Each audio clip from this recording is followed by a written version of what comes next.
Alors, salut à toi, est-ce que c'est la première fois que tu te bienvenue sur ma chaîne? Encore moi, tu me découvres à travers cette vidéo. Je m'appelle Dolo. Ici, je partage avec toi des idées de business, d'investissement, de projets de paiement africain. Et c'est grâce à tous ces éléments-là qu'on va faire émerger notre continent.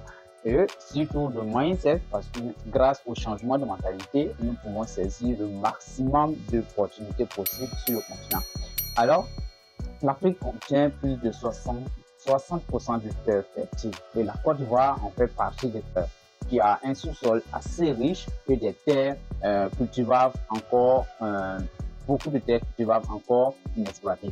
Alors, dans cette vidéo, j'ai donc décidé quand même de vous partager avec vous 5 éléments qu'il faut prendre en compte si vous voulez vraiment réussir une plantation. Peu importe la superficie, vous devrez absolument avoir ces 5 éléments, prendre ces 5 éléments en considération pour avoir un bon rendement sur votre parcelle. Pour jouir vraiment de cette phrase que la terre ne ment pas, que j'ai décidé de partager cette vidéo avec toute personne qui souhaite vraiment se lancer dans l'agriculture. Voilà. Peu importe la superficie de parcelle que vous voulez vraiment cultiver, vous devrez absolument prendre en considération ces 5 éléments que je vais citer dans cette vidéo. Alors, le tout premier élément qu'il faut vraiment prendre en compte si vous voulez vraiment avoir un bon rendement, c'est de se donner les moyens nécessaires pour vos travaux, même pour les petites superficies. Vous voyez, souvent, lorsqu'on a tendance à négliger un peu certaines choses, lorsqu'on veut se lancer en agriculture, et si vous n'avez pas tous les éléments réunis, vous allez forcément rater une partie qui va jouer sur votre production. Alors, il faut être rassuré de mettre tous les éléments en place afin de pouvoir démarrer votre activité agricole. Peu importe la superficie, vous devrez vraiment avoir tous les éléments nécessaires pour la production. Vraiment, ne négligez vraiment pas.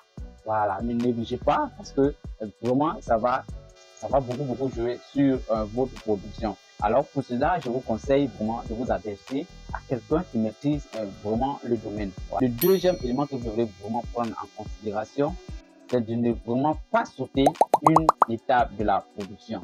Alors, si vous sautez une étape de la production, comme je le disais, si vous n'avez pas assez de tous les moyens en place afin de pouvoir vraiment suivre le processus de production, vous allez forcément rater. C'est comme si vous sémez le maïs, par exemple, et que arrivé au moment où vous devez désherber, alors vous dites non, bon, attends, moi j'ai pas le temps, j'ai pas le temps de désherber mon champ, et tout ça. Les mauvaises herbes vont étouffer vos maïs et vous n'allez vraiment pas récolter de bonnes récoltes. Généralement au village, si vous remarquez bien, tous ceux qui n'ont vraiment pas le courage de suivre tout, ou encore si vous avez une parcelle, vous avez sauté une étape, vous allez vous rendre compte que cette parcelle-là aura un peu de retard, aura un rendement un peu plus faible que les autres parcelles. C'est clairement comme ça. Moi, j'ai grandi au village, je sais de quoi vous parle. Voilà, donc il faut absolument suivre toutes les étapes de la production jusqu'à la récolte de votre production.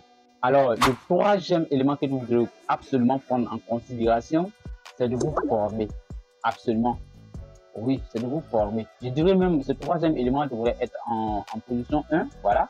La formation, c'est quelque chose de très, très important. Et la formation aussi est à plusieurs niveaux.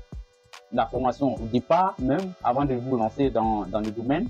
Et même quand vous vous lancez, vous devez continuer à vous former. Parce que même sur le terrain, vous allez apprendre des choses qui vont vous permettre vraiment de vous former au fur et à mesure. Mais il y a une formation que vous devrez absolument faire en avant dans le domaine du produit que vous souhaitez produire. Voilà, si vous comptez vous lancer dans la production du maïs, vous devrez vous rassurer d'avoir le maximum d'informations sur le maïs.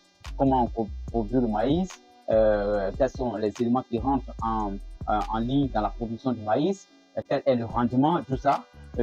Comment est-ce que vous êtes susceptible d'avoir comme rendement, sur quel type de sol vous devez pratiquer la culture de maïs, tout ça. Vous devrez absolument avoir tous ces éléments-là avant de vous lancer.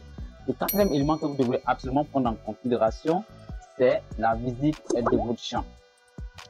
Généralement, je vois certaines personnes qui peut-être ont l'argent, voilà, et ils donnent de l'argent à d'autres personnes, ils sont en ville, voilà, ils mènent leurs activités, mais ils ne prennent vraiment pas la peine de visiter leur champ. C'est très, très dangereux. Alors, si vous lancez dans l'agriculture, vous devez absolument visiter votre champ de temps en temps. À chaque étape, vous devrez visiter votre champ pour vous rassurer que toutes les étapes sont en marche, que tout est mis en place. Voilà. Donc, vraiment, il faut que vous visitez votre champ afin de vous rassurer que tout marche bien pour éviter de tomber dans l'embuscade à la fin de la production. Alors, le cinquième élément que vous voulez absolument prendre en considération si vous voulez avoir un bon rendement, c'est d'abord le système d'irrigation et la qualité des semences. Alors, ce que vous semez soit de bonne qualité. Voilà, il faut que ce soit de bonne qualité. Et en plus de cela, il faut un système pour pouvoir mieux arroser ces plantes parce que la plante a toujours besoin d'humidité à pouvoir bien grandir. Alors, donc, si vous avez un bon système d'irrigation avec une bonne semence, je vous assure que vous allez faire un rendement wow. Alors, j'espère que la vidéo vous a plu. N'hésitez pas de vous abonner à la chaîne et surtout de partager mes contenus parce que c'est très très important. Ça peut aider plus qu'un à pouvoir réussir dans l'agriculture. N'oubliez pas, celle de notre pays repose sur l'agriculture. Le succès même de l'Afrique repose sur l'agriculture parce que nous avons 60% de terres fertiles et la Côte d'Ivoire fait partie des pays qui ont vraiment les plus grandes superficies de terres non valorisées. Alors, valorisons nos terres. On se retrouve très bientôt pour une autre vidéo.